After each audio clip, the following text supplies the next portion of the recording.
তোমরা কি জানো আজ আমার জন্মতিথি, তবে এই বছর আমি সেটা পালন করছি না। বিলক্ষণ মহারাজ, এই কৃষ্ণপক্ষে আপনি জন্মেছিলেন, আর এই তিথিতে জন্ম নিলে সে রাজা হবেই। বিধাতাও এর খণ্ডন করতে পারবে না। সাধু সাধু। কিন্তু মহারাজ, আপনি এই বছর জন্মতিথি পালন করছেন না কেন? এর কি কোনো বিশেষ কারণ আছে?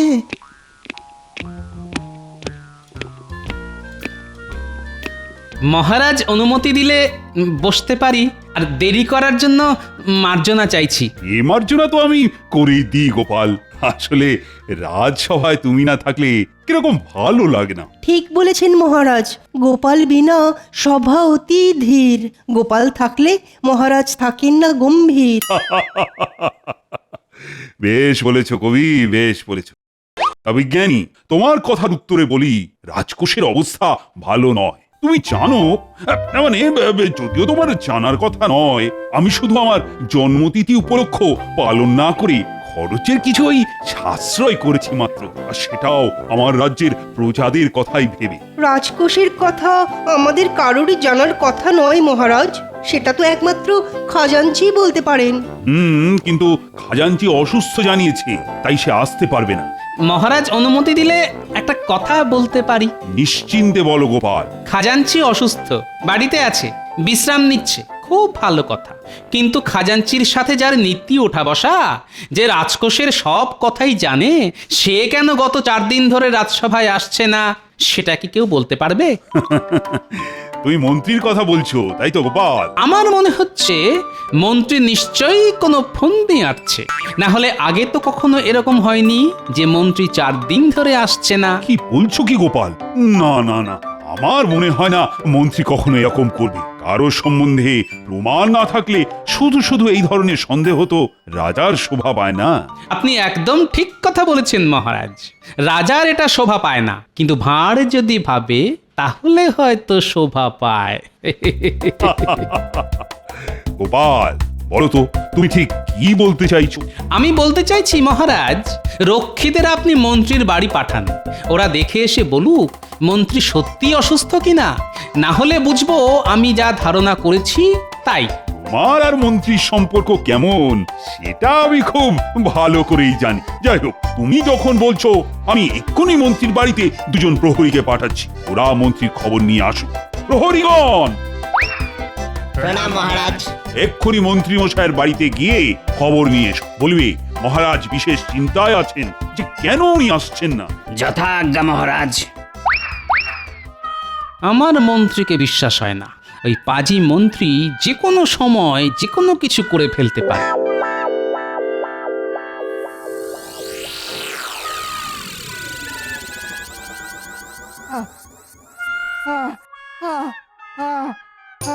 ওরে বাবারে, ওরে ওরে বাবারে, কি যন্ত্রণা!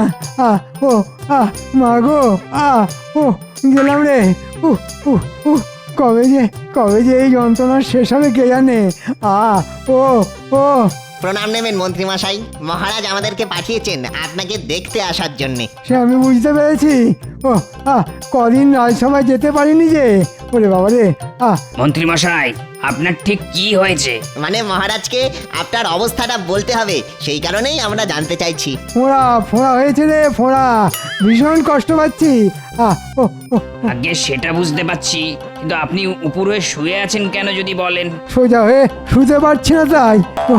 কিন্তু মন্ত্রী মশাই, আপনি সোজা হয়ে কেন শুতে পারছেন না? তোমরা দুজনেই আস্ত উজবুক, সেটা আমি জানি। তাও বলছি, আমি ফোঁড়ার যন্ত্রণায় উপরে শুয়ে আছি। ও, এখনো বুঝতে পারলাম না মন্ত্রী মশাই, ফোঁড়া আপনার ঠিক কোথায় হয়েছে? হতভাগা, সব জানতে হবে। আগে মহারাজের তো সেরকমই নির্দেশ। মহারাজকে গিয়ে বল আমার ফোঁড়ার যন্ত্রণা কমে গেলেই আমি রাজসভায় যাব। আশা করি 2-1 দিনের মধ্যেই।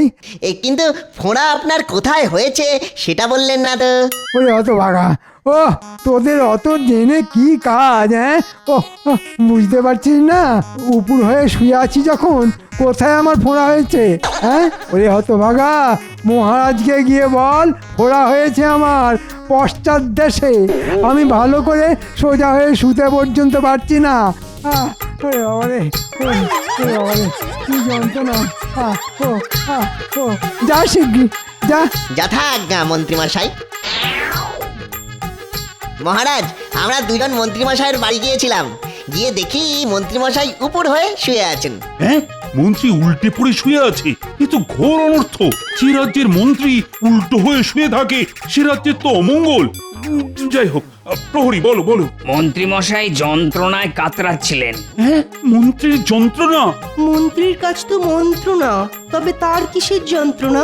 আগে মন্ত্রীর বিস্ফোরা হয়েছে, কিন্তু সেই যন্ত্রণায় মন্ত্রীমশাই খুবই অসহায়ের মতো শুয়ে আছেন। বিস্ফোরা? যে ফোড়ার গোড়ায় বিষ, যন্ত্রণা অহর্নিশ। কিন্তু মন্ত্রী উল্টো হয়ে শুয়েছিল কেন? আগে সেই কথা জিজ্ঞেস করাতে মন্ত্রীমশাই রেগে গেলেন। রেগে গেলেন? মহারাজ, এমন কোনো জায়গা থাকতে পারে যেখানে ফোঁড়া হলে মানুষ রেগে যায়? পণ্ডিত, সেটা তুমি ভালো জানো।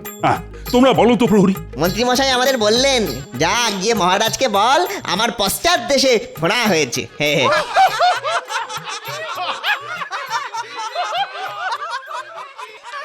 ঠিক আছে প্রহরী, ঠিক আছে, তোমরা এখন আসতে পারো। যথা আজ্ঞা মহারাজ।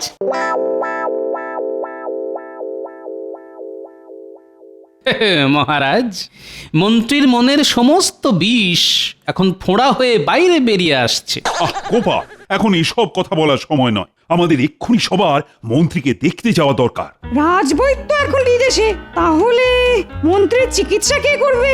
আগে দেখি মন্ত্রীর কি অবস্থা, তারপর বৈদ্যর ব্যাপারে ভাবা যাবে। এখন চলো চলো তো সবাই।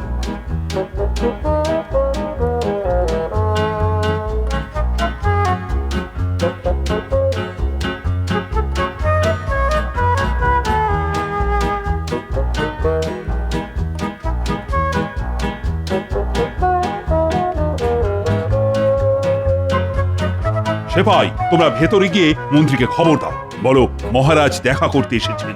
যথা আজ্ঞা মহারাজ।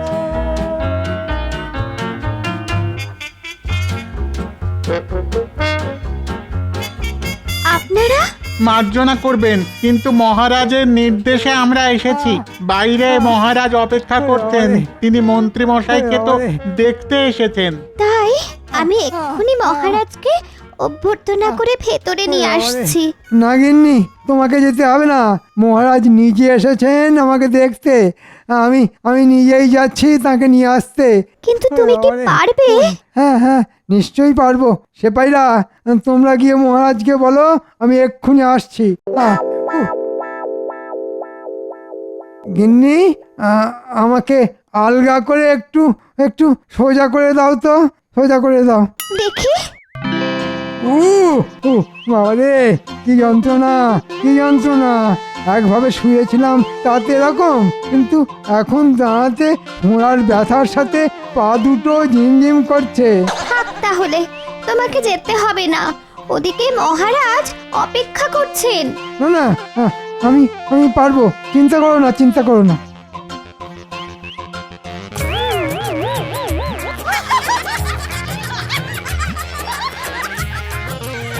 আমার কি সৌভাগ্য, ওরে বাবা।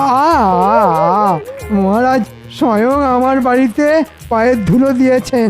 আসুন মহারাজ, আসুন আসুন মহারাজ। সে না হয় ঠিক আছে, কিন্তু তোমার এ কি অবস্থা? আহা, মন্ত্রীমশাই, আপনাকে দেখে বড় দুঃখ হচ্ছে, কিন্তু আমি দেখছি ফোঁড়ার কল্যাণে আপনি বেশ নাচতেও শিখে গেছেন। হায়, এটা আমি বুঝেছি স্পষ্ট। মন্ত্রীমশাইয়ের আজ বড় কষ্ট। ঠিক আছে ঠিক আছে, কিন্তু এখন বেশি কথা না বলাই ভালো। সত্যি মন্ত্রী, তোমাকে দেখে না আমার কষ্টই হচ্ছে, কিন্তু সমস্যা হলো রাজবৈদ্য তো এখন রাজ্যের বাইরে। হ্যাঁ, তিনি থাকলে কোনো সমস্যা ছিল না। রাজ্যতে কি বলতে পারবেন আমায় আর কতদিন এই যন্ত্রণা বয়ে বেড়াতে হবে? ফোঁড়ার যন্ত্রণা কবে কমবে তো আর গণনা করে বলা যায় না, তবে গণনায় দেখেছি আপনার শনি খারাপ। আজই তো শনিবার, বিষে বিষে বিষক্ষয় করতে হবে। ও গোপাল, তুই এক্ষুনি হাকিমকে খবর দাও। হাকিম এসে মন্ত্রীর ফোঁড়াটা কেটে দেবে। হ্যাঁ ওরে বাবা রে, মরে যাব রে, মরে যাব। এছাড়া আর তো কোনো উপায় নেই যে মন্ত্রী।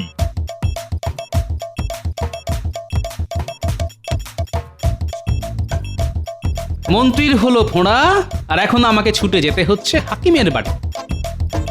কিন্তু হাকিম কি বেঁচে আছে? বহুকাল আগে দেখেছিলাম, তখনই সে বুড়ো। এখন যদি সে বেঁচে না থাকে,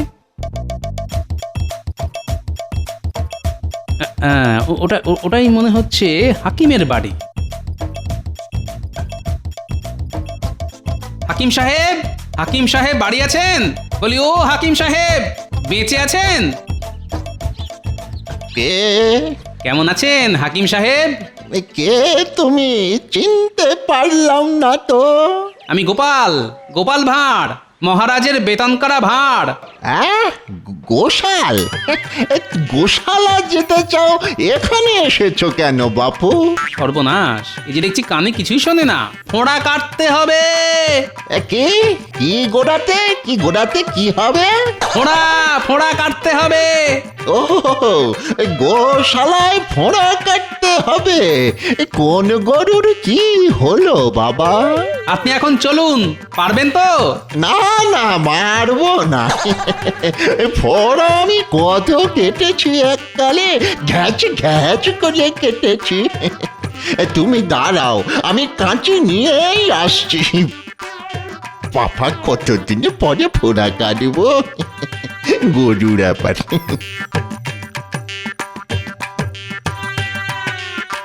এই কাঁচি দিয়ে সব গরু ঘোড়ার ফোঁড়া কেটে দেওয়া যায়, একেবারে ঘ্যাচ ঘ্যাচ করে। এই বাড়িতে তোমার গরু আছে? গরু না, মানুষ, মানুষের ফোঁড়া। যার খুশি ফোঁড়া হোক, ফোঁড়া দেখলেই আমি কেটে দেব।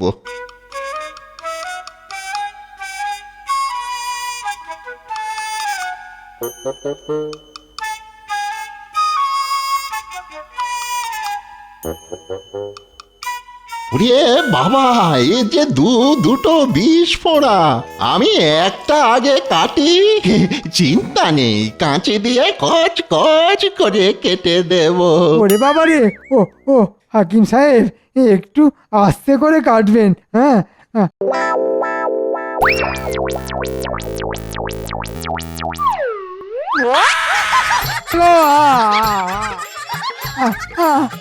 বাবা গো, মেরে ফেললে গো। গোপাল, তুমি আর হাকিম খুঁজে পেলে না? ওরে বাবা রে। এই যে ফোঁড়া একেবারে ফালা ফালা করে দিয়েছি। না না, দূর হও এখান থেকে, দূর হও। এই যন্ত্রণা আমি আর সহ্য করতে পারবো না। এই যাবে কিনা বলছি, যাবে কিনা বলছি, যাবে কিনা? না গেলে কিন্তু সেরেছে। এই যে মনে হচ্ছে হাকিমকে গলা টিপে মেরে দেবে। হাকিম সাহেব, চলুন। মা গো,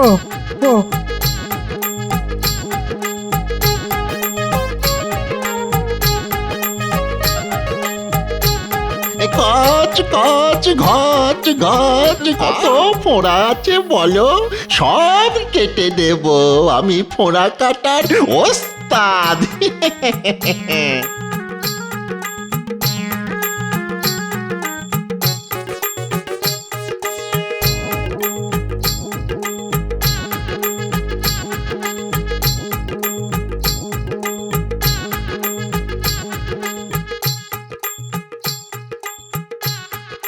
বলি, মন্ত্রী মশাইয়ের স্ত্রীর সঙ্গে দেখা হয়েছিল জানো? তাই নাকি? আমাকে বললো মন্ত্রী মশাই নাকি খুব ভয় পাচ্ছে জানো। ওই তুমি হাকিমকে নিয়ে আবার ওনার আরেকটা ফোঁড়া কাটাতে যাবে। কাটাতে দিলে তো বাবা, একটা কাটতেই ওনার যা চোট।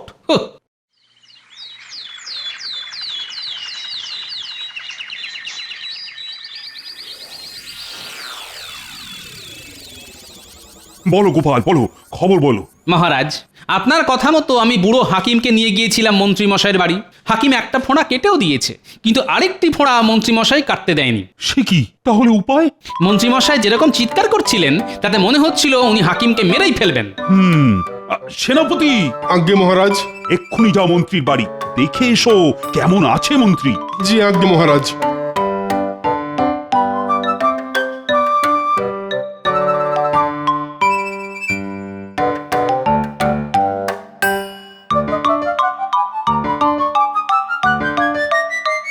দেখেছো গিন্নি কটা দিন রাজসভায় না গেলে সবাই কিরকম চোখে অন্ধকার দেখে। আমাকে ছাড়া যে মহারাজের কোনো গতি নেই সেটা আমি জানি। কিন্তু মন্ত্রীমশাই, মহারাজকে আমি কি বলবো? কি আর বলবে, আমার একটা ফোঁড়া কেটে দিয়েছে, আর একটা ফোঁড়া কাটার দরকার নেই। আমি কাল রাজসভায় যাব, একটা ফোঁড়া নিয়েই যেতে পারবো। যথা আজ্ঞা মন্ত্রীমশাই, আমি মহারাজকে এক্ষুনি সেই সংবাদই জানাচ্ছি। সব ওই শয়তান গোপালের জন্যে। ওই ইচ্ছে করে একটা বুড়ো হাকিমকে এনেছে, বেটা কানে শোনে না। আমি যন্ত্রণায় চিৎকার করলেও খালি বলে চলেছে কচকচ ঘচ ঘচ। আমি ওই গোপালকে ছাড়বো না। তুমি যাও গিন্নি, বটতলার পাশে দেখবে বটা আর ঘটাকে, ওদের আমার চাই চাই। মন্ত্রী তোমাকে এই কথা বললো সেনাপতি? হ্যাঁ মহারাজ, মন্ত্রীমশাই কষ্ট করে হলেও কাল রাজসভায় আসবেন বলেছেন। বাহ বাহ বাহ, এ তো খুব ভালো খবর। বাহ বাহ বাহ, একটা ফোঁড়া কাটতেই মন্ত্রী অনেক সুস্থ হয়ে গেছে। বাহ বাহ। কিন্তু মহারাজ, আমাদের মন্ত্রীমশাইয়ের জন্য ভালো বসার ব্যবস্থা করতে হবে। রাজসভা চলাকালীন মন্ত্রীমশাই অতক্ষণ দাঁড়িয়ে থাকতে পারবেন না। ঠিক বলেছ গোপাল, ঠিক। এক্ষুনি একটা ভালো বসার জায়গা করতে হবে মন্ত্রীর জন্য। জঙ্গলে যা, বাবলা গাছের কাঁটা তোল আর গোপালের সিংহাসনের গদিতে রেখে দে। গোপালের কথা ভেবেই হাসি পাচ্ছে। না হেসে কাজটা মন দিয়ে কর। কিন্তু মন্ত্রী মশাই, আমরা রাজসভায় ঢুকবো কি করে? দুজনের দুটো কান আমার মুখের সামনে নিয়ে আয়, সব বলবো ফিস ফিস করে। দেওয়ালেরও কান আছে, হ্যাঁ।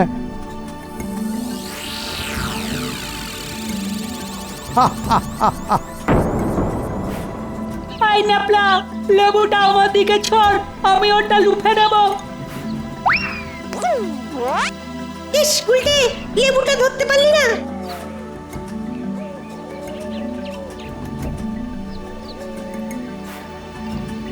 তুই এমন জোরে ছুড়লি, আমি ভালো করে তো দেখতেই পেলাম না।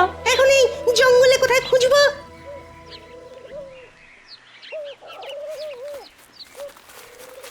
এই লাফলা, একটা খচখচ শব্দ শুনতে পাচ্ছিস?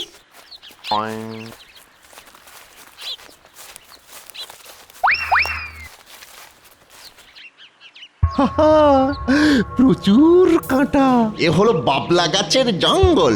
এই কাঁটা এবার গোপালের রাজসভার গদিতে ঢুকবে।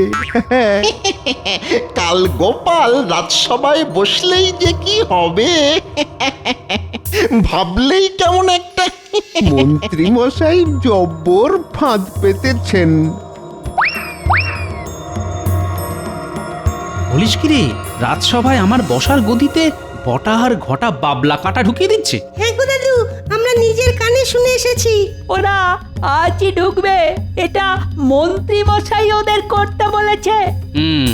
আজ রাতের অন্ধকারে ওরা এটা করবে। দাদু, তার আগে যদি আমরা সবাই মিলে গিয়ে ওদের ধরে ফেলি। সেটা করাই যায়, কিন্তু যে এটা ওদের করতে বলেছে তাকে কিছু করা যাবে না। তোরা চিন্তা করিস না, ওদের বাবলা কাটা আমার গদিতে বসাতে দে।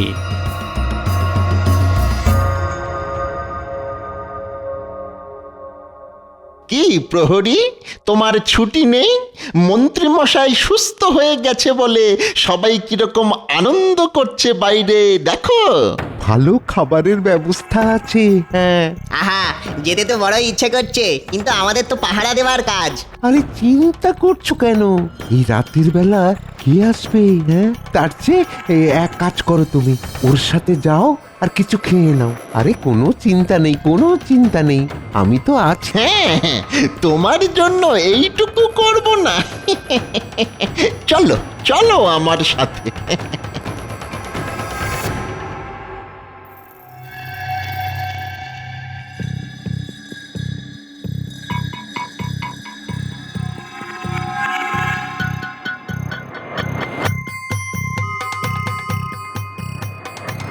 বাহ, এই যে মেঘ না চাইতেই জল, দরজাতে প্রহরীও নেই দেখছি। যাক, কাজ সেরে ফেলেছি। হ্যাঁ, এবারে পালাই। বুঝেছি, প্রহরীকে এরা কোনোভাবে হাত করেছে। যাক, আমার সুবিধেই হলো। ঘুঘু দেখেছে, এবার আমি ফাঁদ দেখাবো।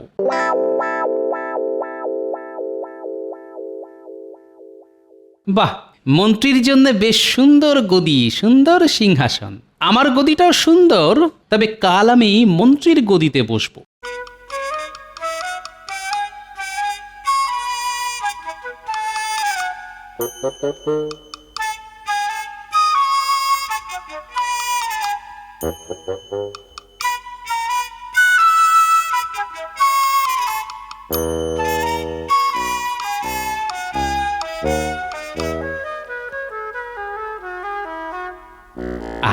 কাজ শেষ।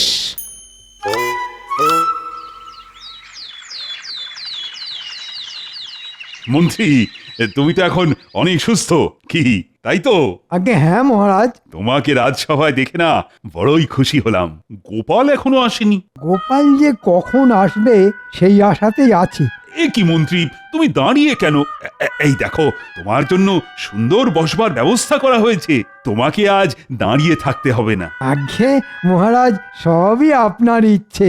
হ্যাঁ বসো মন্ত্রী, বসো, বসে পড়ো।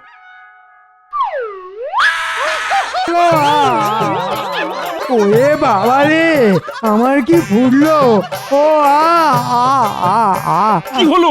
মহারাজ, মন্ত্রীর জন্য এমন একটি ব্যবস্থা করা হয়েছিল যাতে মন্ত্রীর আরেকটি ফোঁড়াও ফেটে যায়। কই দেখি দেখি, কি এই যে বাবলা গাছের কাঁটা মনে হচ্ছে। বাবা গো, গেলাম গো। মন্ত্রী এই বাবলা কাঁটা বটার ঘটাকে তুলে আনতে বলেছিল। বটা প্রহরীকে নানা কথা বলে সরিয়ে দেয়, আর সেই সুযোগে বাবলা কাঁটা আমার বসার গদিতে লাগিয়ে দেয় যাতে এই কাঁটা আমার ফোটে। আমি সুযোগ বুঝে আমার আর মন্ত্রীর গদি পাল্টাপাল্টি করে দিয়েছি মাত্র। গোপাল, তোমার বুদ্ধির কাছে সবাই হার মানবে। কি মন্ত্রী, এবার বুঝেছ তো? যাক, এবার তুমি পুরো সুস্থ হবে, আর আর তোমাকে দাঁড়িয়েই থাকতে হবে। গোপাল, গোপাল, আমি তোমায় ছাড়বো না।